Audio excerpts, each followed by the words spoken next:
Fique à vontade, gente. Eu uso esse também? Tá, obrigada.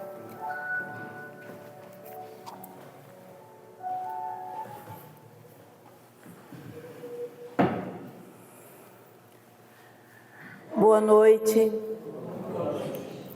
Queremos agradecer o convite do Antônio e, através dele, a todos os trabalhadores e frequentadores dessa casa espírita, que primeiramente pertence a Jesus, nosso Senhor. As nossas considerações faremos hoje a partir do Novo Testamento, mais especificamente no capítulo 24, nos versículos 3, 4, 5 e 13. Palavras estas registradas de Jesus, registradas pelo apóstolo Mateus, que diz quando Jesus estava sentado no Monte das Oliveiras, e então ali os seus discípulos, os seus apóstolos, se achegaram mais particularmente dele e disseram e perguntaram: Senhor, dize-nos, quando vai acontecer tudo isso, o fim do mundo, a sua volta? Porque no Sermão do Monte, Jesus vai falar acerca da perseverança, dos falsos profetas, das guerras, da nossa perseverança, do nosso cuidado para com o Evangelho. E então ele respondeu para os apóstolos: cuidado, porque muitos quererão enganar-vos. Muitos serão aqueles que dirão: eu sou o Messias, dirão em meu nome, e enganarão muita gente. E então lá no versículo 13, mais no finalzinho, ele completa: e o que perseverar até o fim será salvo. Este é o assunto o qual vamos discorrer. Mas aquele que perseverar até o fim será salvo, do apóstolo Mateus, no capítulo 24, e este item especificamente no versículo 13. Então sigamos e observemos nas entrelinhas uma nuance, um pouquinho daquilo que nós podemos compreender acerca daquilo que Jesus quis dizer quando ele falou sobre os falsos profetas, sobre perseverança, sobre a nossa persistência no trabalho, no caminho do bem. E a citação, mas aquele que perseverar até o fim será salvo, faz parte do sermão profético de Jesus no Monte das Oliveiras. Este sermão descreve sinais do fim dos tempos e a vinda de Jesus. A passagem específica em questão enfatiza a importância da perseverança na fé para alcançarmos a salvação. E aqui não há necessidade de que nos estendamos na compreensão do que é salvação, porque a doutrina dos Espíritos já tem nos esclarecido há um bom tempo acerca do assunto. A passagem deve ser interpretada como a demonstração de uma fé genuína que persiste mesmo diante das dificuldades, mesmo diante das provações, por maiores que elas sejam, por mais difíceis que elas sejam, e elas são muitas, neste planeta Terra. Em resumo, isto é um lembrete de que a salvação requer perseverança na fé até o fim. O fim dos homens, mas não o fim de Deus, porque para nós essa existência haverá de findar-se, mas como somos filhos de Deus, espíritos eternos, haveremos de prosseguir onde quer que estejamos, estudando, trabalhando, reencontrando aqueles que amamos e que foram antes de nós, e assim sucessivamente, através das vidas sucessivas. O fim, então, é aparente. E essa perseverança deve existir, como já dissemos, em meio às dificuldades e às tentações que certamente vão surgir ao longo das nossas existências.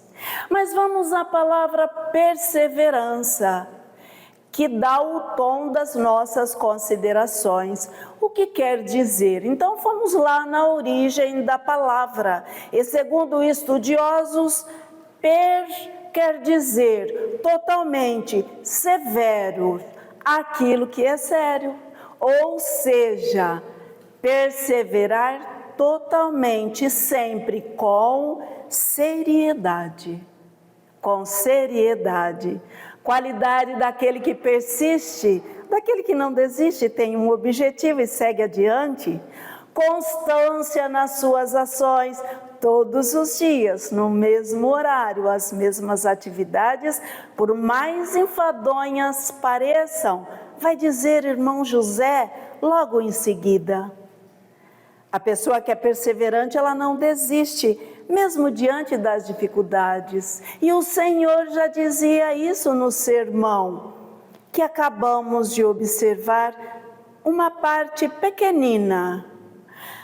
Conquista os seus objetivos aquele que persevera, mantém-se firme e fiel aos seus ideais e propósitos. Eu escolhi para a minha vida que assim acontecesse, independente das dificuldades eu prossigo, eu persevero. É uma qualidade que aparece também e constantemente ligada à fé, à perseverança. Porque nós vamos observar que em mais de um versículo bíblico, lemos a palavra perseverança, que fala da qualidade do fiel, está ligada à evangelização e à prática da fé cristã, a nossa fé. Independente que seja a nossa religião espírita. Ligada, perseverança ligada à fé cristã. Aqui não se fala em religião, se diz fé cristã, porque todos somos igualmente filhos de Deus. Mas sigamos, observemos então o que vai dizer irmão José, lá numa obra fantástica, pequenina, de bolso, intitulada Resposta Divina. E lá na página 90, há uma mensagem, ela não é longa, mas nós a resumimos para colocar só a essência daquilo que nos interessa nestas considerações. Na página 90, mensagem esta intitulada Aquisições de Superfície. Então o Espírito, que é um grande trabalhador de elevação moral que nós não imaginamos, responsável pelo Espiritismo, como temos conhecimento na literatura espírita, no Triângulo Mineiro, escreveu essa obra e vai dizer assim: todos os espíritos corporificados no planeta, somos nós, todos nós, estão em processo de maturação. Processo de maturação. Nós poderíamos ler aqui de amadurecimento.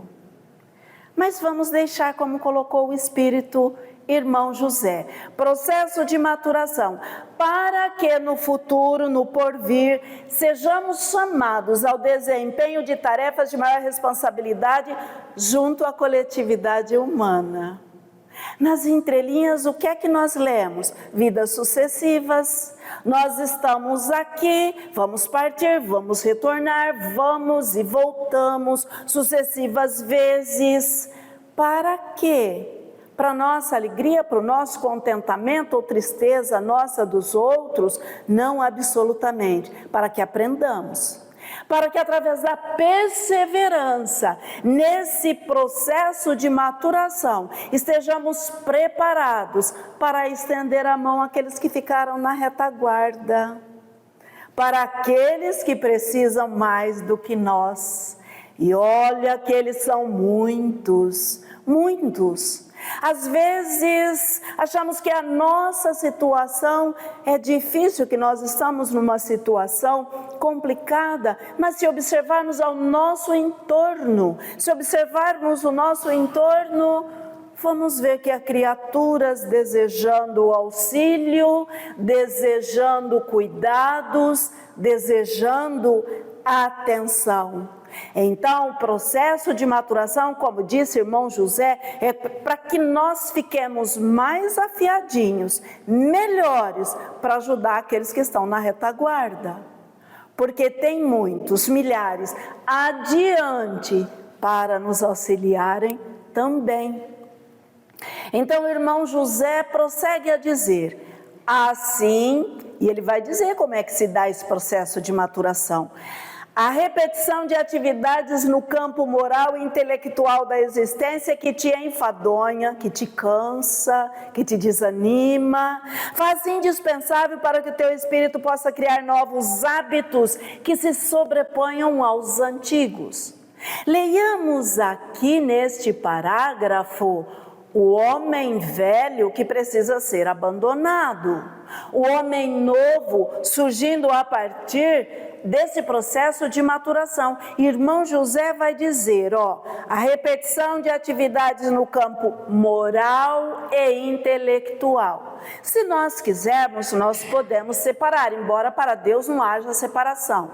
Trabalho na casa espírita, trabalho no lugar onde professamos a nossa religião e trabalho lá no departamento onde estamos. Moral e intelectual, nos dois aspectos. E essas atividades, repetidamente, muitas vezes, todos os dias, ela faz-se indispensável, mas às vezes ela nos enfadonha. Não podemos mentir para nós mesmos. Quantas vezes nós estávamos em casa, isso não é só relativamente à nossa religião, não. Em qualquer outra situação que a nossa presença seria necessária. E nós precisamos sair, precisamos cumprir o compromisso e a gente diz assim, mas eu nunca falto, hoje eu estou tão cansado, hoje eu vou dar uma folguinha. E aí a gente fica. Atividades repetitivas que te enfadonham. Isso acontece conosco? É claro que acontece. Mas eis que surge irmão José para nos alertar acerca de que lá na casa espírita eu preciso ir todas as quintas-feiras às 8 horas da noite, às 20 horas. Não, eu não preciso, porque a doutrina espírita não precisa de mim. Eu é que preciso da doutrina, eu é que preciso do Senhor. O mundo, o planeta, continua girando em sua órbita perfeita e organizada, independente de onde nós estejamos. Então, a fala de irmão José é um alerta para todos nós. Mas hoje eu não vou na casa espírita. Mas não é só relativa à religião, é relativo à educação dos nossos filhos, porque são filhos de Deus, talentos que nós recebemos. É relativo ao relacionamento do casal, esposo e esposa. É relacionado à nossa família, aqueles que convivem conosco dentro da nossa casa. Então o irmão José não deixou nenhum espacinho aqui para que a gente escape. Para nós, as mulheres, as senhoras, e vamos incluir os homens também com muita honra, que no lar ajudam, auxiliam, vão para o fogão, cuidam da casa. Essas atividades são tão cansativas e elas nunca acabam. Elas se repetem da mesma maneira todos os dias. Alguém fica sem preparar o almoço, sem preparar um lanchinho, um cafezinho. Não, isso são atividades repetitivas que às vezes nos enfadonham. Eu estou cansado, vai você fazer. Mas alguém faz e nós repetimos todos os dias. Assim é com as questões que diz respeito à nossa evolução moral. Aí vai chegar um dia que a gente fez tanto atividade, repetiu tanto, colocou tantas vezes a água aqui na tribuna, tantas vezes, que vai fazer parte da nossa vivência, não vai pesar, vai ser um gesto assim de carinho, de atenção e ponto. É necessário que assim aconteça. Novos hábitos, mas esses hábitos precisam ser repetidos todos os dias. Todos os dias. Não te canses, pois, todos os dias de cumprir com os mesmos deveres, diz irmão José, e de ouvir as mesmas lições que soam ao seu ouvido. Nossa, aquele palestrante falou igualzinho o palestrante da semana passada. Será que a gente não percebeu um detalhezinho diferente que colaborou para o nosso aprendizado? Rotina diária acontece com as crianças, com as nossas crianças, nossos filhos ou nossos netos. Nós os obrigamos a cumprir essa rotina, levantar pela manhã, escovação de dentes, a gente dá bronca se eles não vão. O banho, o estudo, o almoço, o sono tranquilo. E há muitas evidências de que essa rotina nos faz muito bem em todos os aspectos. Dizem especialistas que essa rotina física ajuda na regulação do relógio biológico da criança e de nós outros, independente da idade que nós tenhamos. O sono regulado, a alimentação saudável. Essa rotina faz com que seja liberado certos hormônios em diferentes horários, em diferentes momentos do dia. E a rotina na casa espírita? E a disciplina e a perseverança na casa espírita? Nós vamos resumir de uma maneira muito simples, que vocês conhecem muitíssimo bem. O Livro dos Espíritos, o Livro dos Médiuns, o Evangelho segundo o Espiritismo, o Céu e o Inferno, a Gênese. É a nossa rotina na casa espírita, porque partindo desta chave de ouro se abre a porta e há uma infinidade de informações daqui oriundas, informações valiosas, muito valiosas, porque observamos também na fala de Jesus nosso Senhor, a casa necessita ser construída, edificada sobre a rocha. Se não perseverarmos, se não mudarmos os hábitos, qualquer ação seguinte não haverá de ter resultado da nossa parte. Para exemplificar, vamos a esta obra. É claro que vocês a conhecem, Contos e Apólogos, do Espírito Humberto de Campos, irmão X, na psicografia de Chico Xavier. Nós vamos à última lição, intitulada Nos Domínios da Sombra. Vamos nos recordar rapidamente que esta obra foi psicografada por Chico Xavier quando ele ainda se encontrava na cidade de Pedro Leopoldo. Isso, segundo o prefácio do livro, há 68 anos, exatamente. Então, irmão X principia a dizer assim, através de Chico Xavier: em compacta assembleia do reino das sombras, um poderoso soberano das trevas diante de milhares de falangistas da miséria e da ignorância, explicava o motivo da grande reunião. Ali, naquele local obscuro, haveria uma reunião. para decisões valiosíssimas, importantíssimas.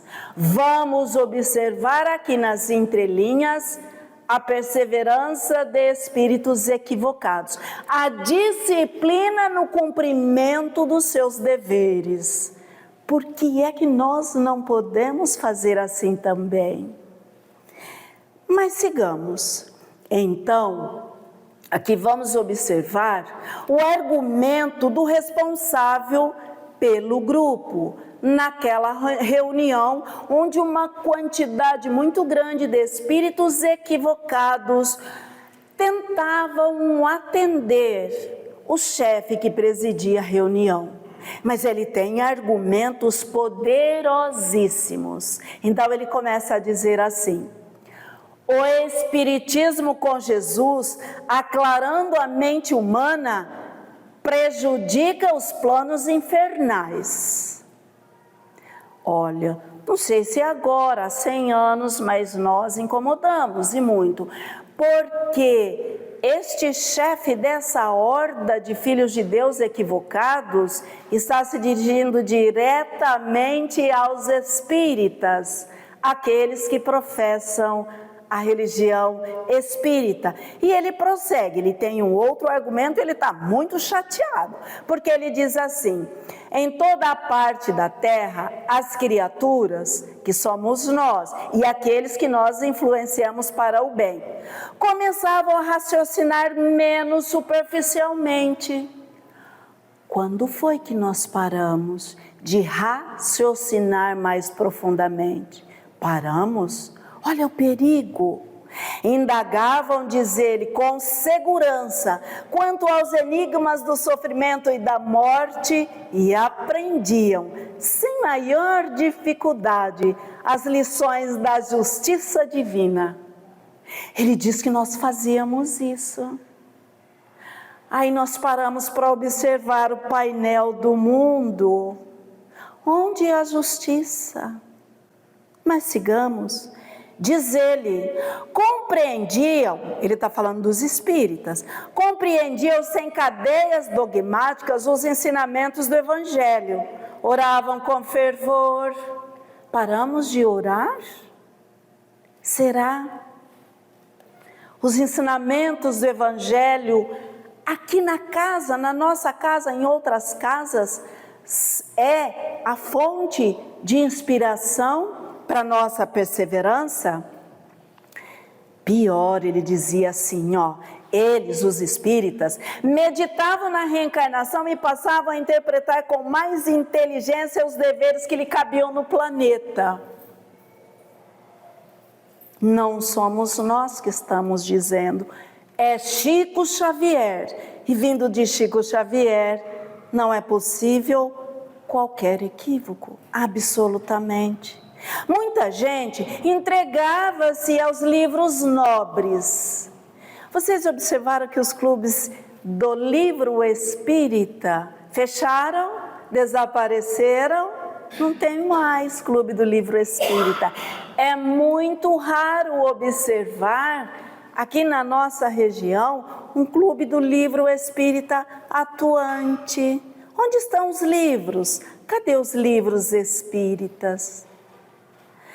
Ainda há pouco tempo, mais ou menos uns 15 dias, ouvimos alguém com conhecimento de causa dizer que na Suécia, a área educacional, alguns dirigentes estão querendo a volta do livro impresso nas escolas para os alunos, para que eles possam manusear os livros, estudar os livros. Mas os clubes do livro espírita escassearam.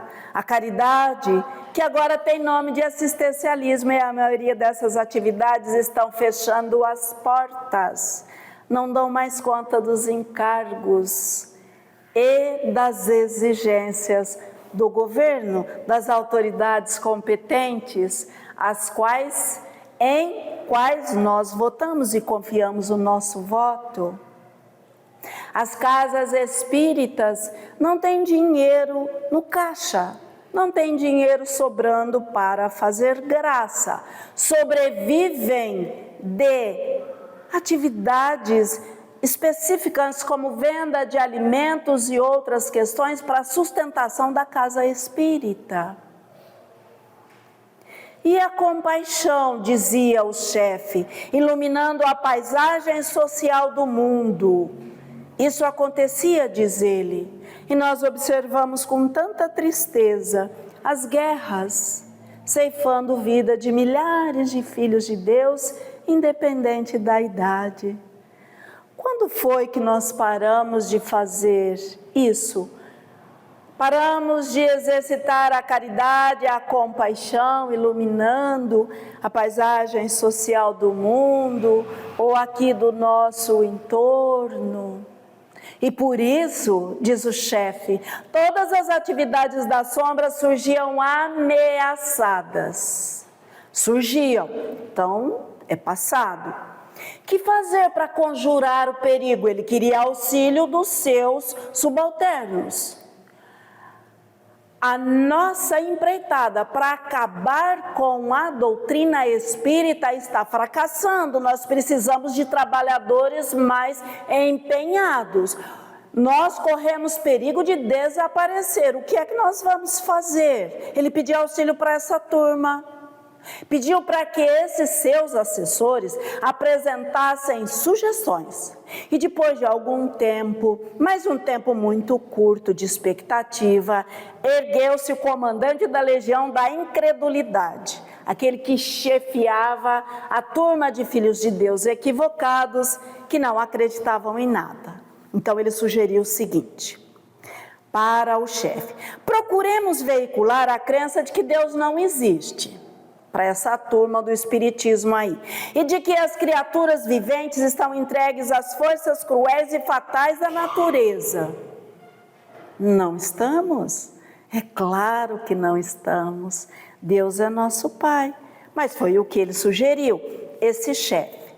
Aí, nós nos recordamos de uma passagem interessantíssima, que é provável que vocês conheçam, de um exemplo muito interessante. Conta-se que ao ouvir as palavras eloquentes de um grande pregador, um famoso pregador, que falava acerca da fé cristã, das leis de Deus, um ateu aproximou-se dele muito arrogante e fez a seguinte observação.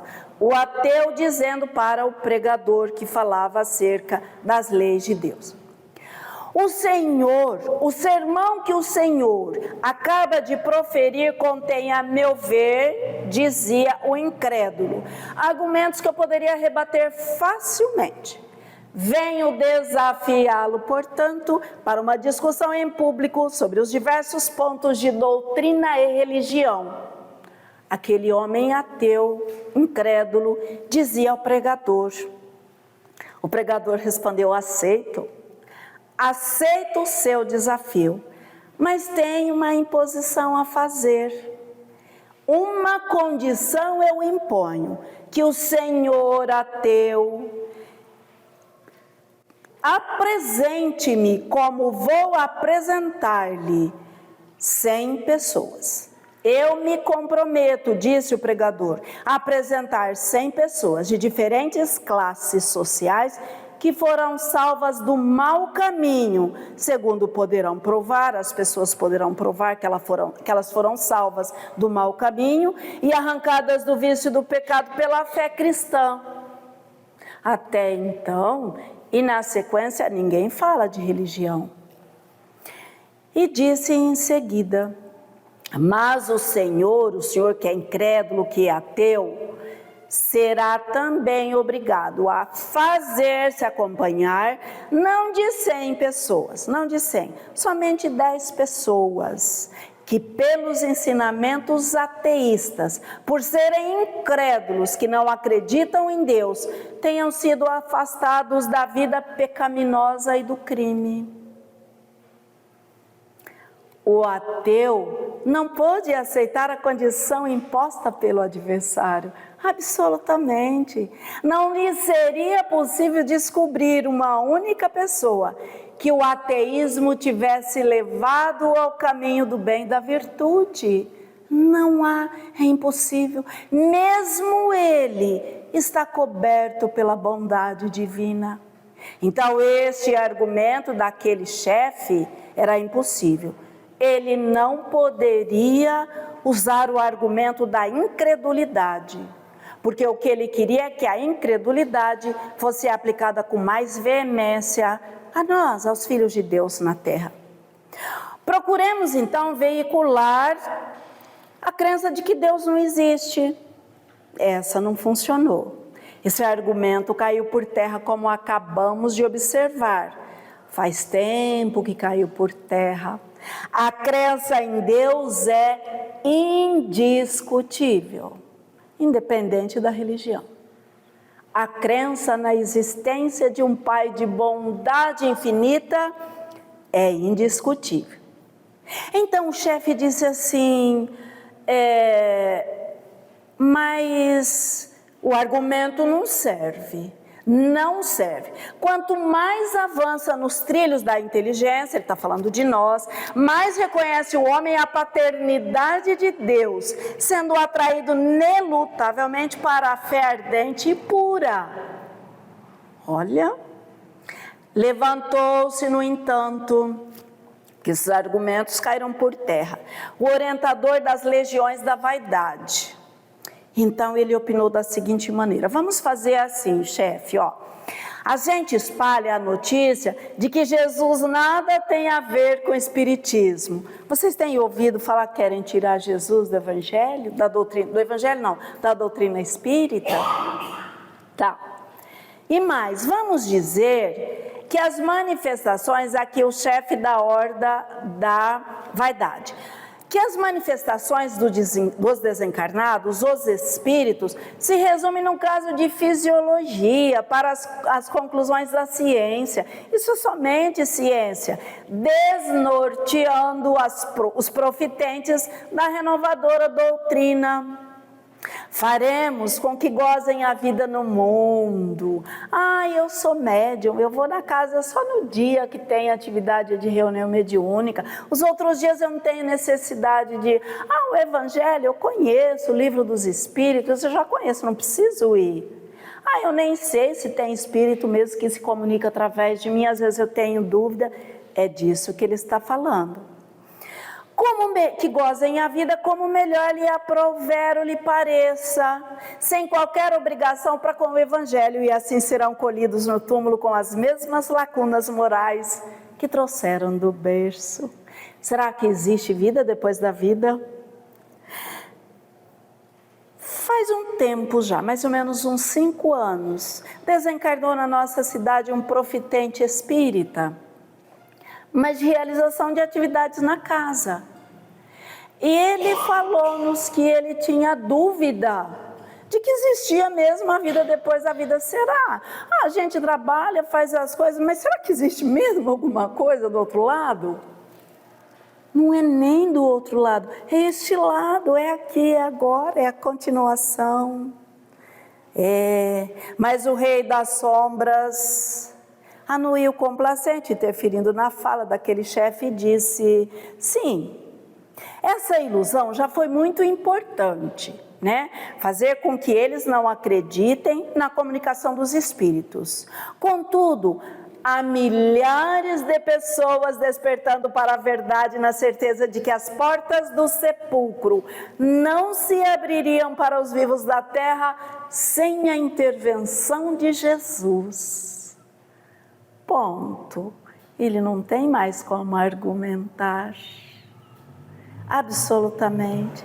Foi Jesus mesmo quem disse: eu vou e retornarei para tê-los comigo novamente. O Consolador prometido. Como é que nós podemos ter dúvida?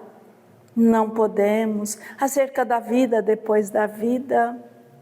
Neste ponto surge então o chefe da falange da discórdia, para argumentar também, porque eles estavam correndo perigo, a associação lá. Eles precisavam de questões para intervir na doutrina espírita em relação aos espíritas. Então o chefe da falange da discórdia pôs-se de pé e conclamou da seguinte maneira: sabemos que a força dos espíritas nasce das reuniões em que se congregam para a oração e para o aprendizado da vida espiritual, e nas quais tomam contato com os mensageiros da luz. É exatamente o que acontece aqui agora, neste momento. Há uma quantidade muito grande de espíritos que não tiveram a mesma chance que nós outros de aprenderem logo as lições do Evangelho. Então eles vêm depois. Assim sendo, assopraremos a cisânia entre os seguidores dessa bandeira transformadora, exagerando-lhes a noção da dignidade própria. Ah, mas isso, ah, mas aquilo, mas eu sou. Separá-los-emos uns dos outros com o invisível bastão da maledicência. Espírita fala mal de espírita? Não deveria. Não deveria. Chamaremos em nosso auxílio os polemistas, os discutidores, os carregadores de lixo social, que discutem do que é que foi feito o corpo de Jesus depois que ele foi crucificado, para onde foi, não nos interessa. O nosso trabalho é aqui, a nossa atenção é aqui, na terra, nessa existência. Como é que Jesus andou sobre as águas, derrogou as leis naturais? Que bobagem! As leis de Deus, que são as leis naturais, valem para o universo inteiro. E nós as desconhecemos. Conhecemos só um pouquinho. E não parte de nós essa fala, este conhecimento. Está na doutrina dos espíritos. O chefe, ele era satânico.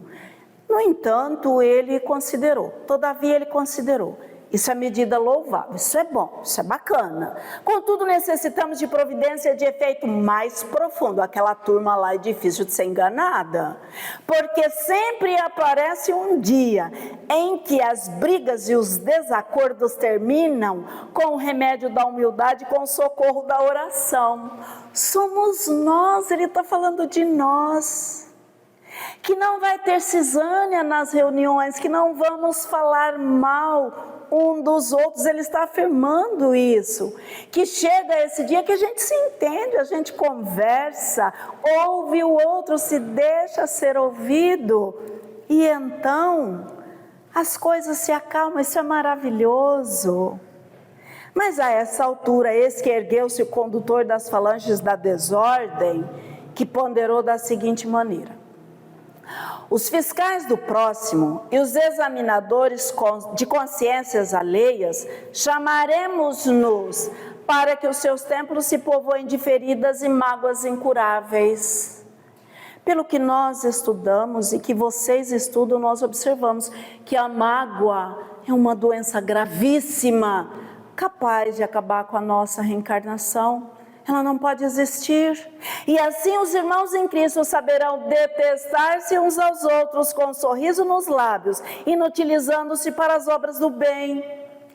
Ah, mas aí lá no culto do Evangelho, que a gente faz em casa uma vez por semana, teve uma briga, moleque bateu em moleque, o esposo chegou atrasado por conta do trânsito, a esposa acabou levando a criança no médico, também chegou atrasado depois do culto. Ah, não vamos fazer o culto não, hoje não dá.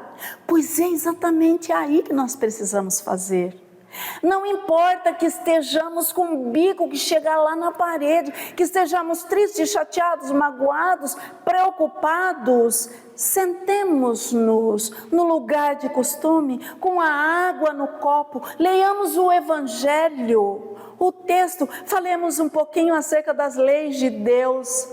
Isso vai contribuir para amenizar, para serenar toda aquela contenda existente até então. Eles estão nos dizendo como fazer para que não sejamos vencidos. Se o problema é de reuniões, conseguiremos liquidá-los em 3 tempos. Será? Vamos continuar então. Buscaremos sugerir, aqui o chefe das falanges da vaidade, sugerir aos membros dessas instituições espíritas que o lugar dos conclaves é muito longe, a palestra é longe lá na casa espírita, longe demais, que não lhes convém afrontar as surpresas desagradáveis da via pública. Hoje começou a chover, deu um ventinho, parece que ia ficar frio, eu estou um pouco resfriado, não vou, não. É isso que eles querem. Faremos com que o horário das reuniões, às 20 horas na quinta-feira, lá na nossa casa, a palestra pública, às 20 horas na segunda-feira, que esses horários coincidam com o lançamento de filmes especiais ou com festividades domésticas de data física. Caramba! Aí eles lançam o Super-Homem, né? Vocês já assistiram? Tem o filme novo do Super-Homem, maravilhoso. Provavelmente vai sair lá na Netflix, mas bem no dia da reunião da Casa Espírita, como é que faz? Como é que faz? Nós assistimos outro dia, alugamos outro dia, porque é isso que eles estão sugerindo, ó. Coincidência de coisas que nós queremos, coisas mundanas com as coisas de Deus. Ah, é longe, está asfaltando a rua que vai para a casa espírita, ou é terra, vai sujar o pneu do meu carro, não vou não. Improvisaremos tentações determinadas para os companheiros que possuam maiores deveres e responsabilidades junto às assembleias, a fim de que os iniciantes não venham a perseverar no trabalho da própria elevação. Então tá, o responsável pela casa teve um problema sério. Aquele que tem maiores deveres, à frente da casa, ele não pôde abrir a casa espírita, mas ele liga para um companheiro, liga para o outro, ele sofreu um acidente ou o filho passou um problema sério. É necessário que haja alguém para vir abrir as portas. É claro que a atividade não será realizada como o dia em que quem tem conhecimento dirige, mas somos aprendizes. Olha a nossa chance de aprender coisas novas e assumir novas responsabilidades na casa espírita. Não vamos deixar a porta fechada, não. Na pandemia ficou durante muito tempo fechada. Isso não pode se repetir. Organizaremos dificuldades, continuou ele, para as conduções e atrairemos visitas afetuosas que cheguem no momento exato da saída para os cultos espíritas, cristão. E aí nós estamos com a chave do carro na mão, fechando o portão. Chega uma visita, chega um vizinho, chega alguém que não avisou que viria. Na horinha de sairmos para a reunião, são eles que estão falando. Como deveríamos proceder? Olha, eu tenho compromisso na casa espírita. Começa às 20 horas, termina às 21. Você, olha, a chave da minha casa, você fique à vontade. Tem refeição, tem água, descanse, tome um banho. Daqui a pouquinho eu volto. Ou aquele que faz visita sem avisar, encontra a porta fechada ou a casa cheia, verdade seja dita. Vamos vencer essa turma? Tumultuaremos o ambiente nos lares, vamos esconder os chapéus, aqui está chapéu, não se usa mais chapéu, né? A bolsa, a carteira, as chaves, para que os crentes se tomem de mau humor, desistindo do serviço espiritual e desacreditando a própria fé. Não, é um aviso, eu não sei onde está a chave do carro, o celular não faço ideia. A carteira, porque nós precisamos ainda da habilitação de papel, ou não precisamos mais, pode estar tudo aqui. Não sei onde está, menino, põe o calçado, nós estamos atrasados. Marido, esposa, porque demora tanto se penteando. E a gente demora mesmo. Aí nós desistimos, desacreditando a própria fé. É aí que a gente tem que ser valente. Mesmo que chova canivete abertinho, como diz o ditado, a gente desvia e vem. O soberano das trevas mostrou larga satisfação no semblante, mas ajuntou. Inteligentíssimo ele, não estava satisfeito ainda não. Ele falou, tudo bem, sim, É precioso esse trabalho de rotina que nós não podemos menosprezar. Então vamos dar um jeitinho aí, a hora que a dona da casa sair, vamos fazer ela voltar lá da esquina para ver se ela fechou o gás ou não, se o gato ficou dentro de casa ou não, se o passarinho ficou dentro de casa ou não. Assim ela atrasa e ela desiste e não vai na atividade. Entretanto, prosseguiu ele, carecemos de recurso diferente. Ele não estava satisfeito. Olha quanta tentação contra a gente. Difícil morar na terra, não é? Eis que surge o responsável pela falange da dúvida, que ergueu-se e disse: as reuniões referidas, as nossas reuniões espíritas, são sempre mais valiosas com o auxílio de médiuns competentes. Como assim médiuns competentes? Buscaremos desalentá-los e dispersá-los, os médiuns, penetrando a onda mental em que se comunicam com os benfeitores celestes, fazendo-lhes crer que a palavra do além resulta de um engano deles próprios. Que eles digam assim, ó, será que é? Será que não é?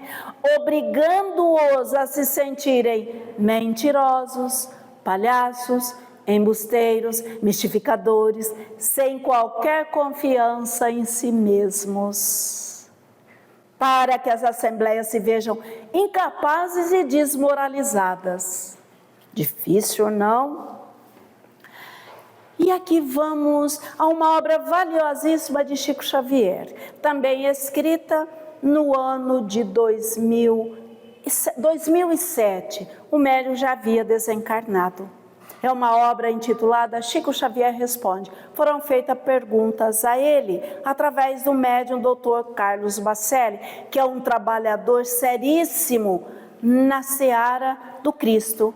Então, ele perguntou a Chico Xavier: Chico, o que dizer de médiuns que depois de 40, 50 anos no exercício das faculdades, acabam confessando que nunca viram nem ouviram nada? O que a gente fala para eles? Eles estão desconfiados, eles não acreditam em si mesmos, que nos merecem o maior respeito pela perseverança no ideal. Trabalhador perseverante, 40, 50 anos, para si mesmos, nunca tenham obtido a comprovação de que sempre se fizeram abençoados instrumentos para os outros, no que se refere à crença na imortalidade da alma. Não somos perfeitos, não somos perfeitos. O médium que é sério, que é trabalhador incansável, que é estudioso, é dele que o Chico Xavier está falando, mesmo que ele tenha dúvidas, mas que ele persevere acreditando. Disse um missionário respondendo que nos merecem o maior respeito pela perseverança. Continuou, mesmo com algumas dúvidas, alguns sofrimentos, ele não desistiu. Pode não ter acreditado em si mesmo, mas acreditou primeiramente na bondade de Deus, na misericórdia de Jesus nosso Senhor. Voltando àquela assembleia, o mentor do recinto, o chefão, aprovou a alegação, mas ele considerou, não está bom ainda não. Indiscutivelmente, disse ele, o combate aos médios não pode esmorecer, entretanto precisamos de providência mais viva, mais penetrante. Puxa, mais. Foi então que o orientador das falanges da preguiça se levantou, tomou a palavra e falou respeitoso: isso é tenebroso mesmo. Ilustre chefe, senhor, poderoso, creio que a melhor medida será recordar o pensamento de todos os membros das agremiações espíritas que Deus existe, que Jesus é o guia da humanidade, que a alma é imortal, que a justiça divina é indefectível, que a reencarnação é uma verdade inconteste e que a oração é uma escada solar reunindo a terra e o céu. Mas o chefão, o soberano das trevas, entre espanto e ira, esbravejou. Ele ficou danado com aquele chefe das falanges da preguiça e cortou a palavra dele, exclamando: onde pretende chegar com semelhantes afirmações. Está ficando maluco, está ficando doido. O comandante dos exércitos preguiçosos acrescentou sem perturbar-se. Ele tinha certeza dos seus argumentos para o chefe. Sim, sim, Senhor. Diremos que o Espiritismo com Jesus, pedindo às almas encarnadas para que se regenerem, buscando conhecimentos superiores, servindo à caridade, é de fato um roteiro de luz, mas que há tempo bastante para a redenção. Muitas existências, o Espírito é eterno, temos muito tempo. Mas a pressa é nossa, a eternidade é de Deus, mas a pressa é nossa. Aqui, aquele espírito equivocado, infelizmente, para nossa tristeza, está coberto de razão. No reconhecimento da paternidade divina, nós temos certeza, mas a nossa pressa ainda é vacilante. Como dissemos, o frio, a chuva, a fome, a gente posterga as tarefas, achando que pode fazer amanhã. Certa feita na nossa casa tinha uma amiga nossa trabalhadora e foi pedido a ela que ela fizesse a prece, encerrando uma atividade. Ela disse, eu não dou conta, vai ficar para a próxima reencarnação, eu não consigo. Sinto frio no estômago, aí eu caio duro, eu desmaio. Bobagem. Então, ficou para depois. Ele continuou, que ninguém precisa se incomodar, tem tempo, nós somos eternos, eles são eternos, eles acreditam que são filhos de Deus eternos, que as realizações edificantes não efetuadas numa existência podem ser atendidas em outras. Se eu não fizer nessa reencarnação, eu faço na próxima. Depois da pandemia, eu não sei se vocês têm a mesma visão e a mesma compreensão. Nos dias atuais, parece que as coisas, ao invés de melhorarem, ficaram piores. Porque as pessoas se afastaram da casa espírita. Não só da casa espírita, de outras profissões religiosas. Será? Tem muito tempo, a gente vê isso depois. Que tudo deve permanecer agora como está no íntimo de cada criatura na carne, para vermos como ficará depois da morte. Depois que a gente morrer, a gente vai ver o que é que tem do outro lado. Que a liberalidade do Senhor é incomensurável, que todos os serviços e reformas da consciência, marcadas para hoje, podem ser transferidas para amanhã. Amanhã eu faço, amanhã eu vou. Desse modo, tanto vale vivermos no Espiritismo como fora dele, com fé ou sem fé, porque o salário de inutilidade será sempre o mesmo. O aprendizado será sempre o menor, a lei do pequeno esforço será sempre a menor. Mas o chefão das sombras ficou satisfeito, ele sorriu, ele deu um largo sorriso e concordou com o chefe das falanges da preguiça. Disse ele satisfeito, até que enfim descobrimos a solução. De todos os lados ouviam-se risonhas exclamações. Todo mundo satisfeito, era muito filho de Deus. Bravo, bravo, muito bem, ao chefe das falanges da preguiça. E o argumento do astucioso condutor das falanges da inércia venceu a reunião e fora então colocada em prática, disse irmão X, através de Chico Xavier. A disciplina, que disciplina que eles tiveram lá. Vocês observaram que cada chefe de falange falava, o chefão mor ouvia e contra-argumentava até encontrar algo que se lhe satisfizesse. Horário da reunião, eles chegaram no horário certinho, cada um atendeu o seu compromisso. Será que no culto do Evangelho, no lar, a gente consegue fazer isso? Falamos antes.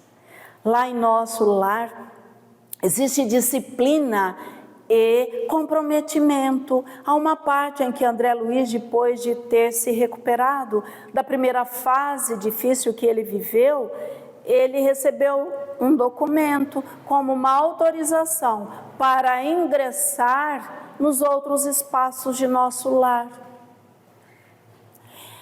E então foi dito a ele: toda vez que você quiser entrar em algum departamento, conhecer algum trabalho novo, você precisa apresentar esse documento. Aqueles que são superiores a nós merecem o nosso respeito e a nossa consideração no atendimento daquilo que acontece na casa, ou nosso chefe de trabalho, eles precisam ser respeitados. A mensagem do benfeitor, meus amigos, nunca foi para nos amedrontar, absolutamente. Chico Xavier jamais faria isso, mas sim de encorajamento para que nós perseveremos. Aquele que perseverar até o fim será salvo. Que o bem não se escandaliza, o mal sim, e muito. No entanto, é preciso agir. Não fazer o mal não é suficiente. É preciso fazer o bem no limite das próprias forças. O objetivo da lição é tão somente nos alertar para o tempo perdido, que não existe eternidade aqui na Terra para aquilo que nós precisamos desenvolver. A eternidade é para o espírito e não para o corpo. Mas o corpo responde o que o espírito pensa. Tempo perdido é tempo perdido, não há como recuperar. Foi Chico Xavier quem disse que aqueles que tramam a nossa perdição, esse pessoal que está aí nessa assembleia, esses filhos de Deus equivocados e infelizes, que tramam a nossa perdição, na verdade são filhos de Deus que ainda não optaram pela luz, mas que vão. Quanto a isso não há a menor dúvida. E Chico Xavier finaliza também as nossas considerações, especificamente no livro Apostilas da Vida, de psicografia do Chico Xavier, de autoria do espírito de André Luiz, obra da qual também somos conhecedores. Quando o trabalho te parecer monótono e inexpressivo, enfadonho, como disse irmão José, guarda a fidelidade um pouquinho mais aos compromissos e o estímulo voltará ao nosso campo de ação. E a vontade, e a coragem, e a fé, e a esperança haverá de nos reanimar. Tem olhos misericordiosos sobre todos nós. Sobre todos nós. Como disse certa feita Simão Pedro a Jesus, quando ele entraria no grande templo, então ele olhava para os seus apóstolos queridos como a perguntar: vocês vêm comigo? Vocês me acompanham? Vocês continuam? Porque nas entrelinhas eles já sabiam das dificuldades que eles haveriam de enfrentar, perseverando com Cristo. E então, num átimo de coragem e fé, aquele apóstolo querido responde a Jesus: Senhor, para onde iremos nós? Para quem iremos nós, se tu tens as palavras de vida eterna? Ou seja, nós não temos outra opção, não temos absolutamente. Eu sou o caminho, a verdade e a vida, onde quer que nós estejamos. Então sejamos fortes, corajosos e perguntemos a nós mesmos: para quem nós vamos? Para onde nós iremos? Se Jesus, o Senhor da vida, se Deus, o nosso Pai de misericórdia, é a nossa única opção. Então sigamos adiante. Perseveremos, sejamos fortes dentro das nossas limitações.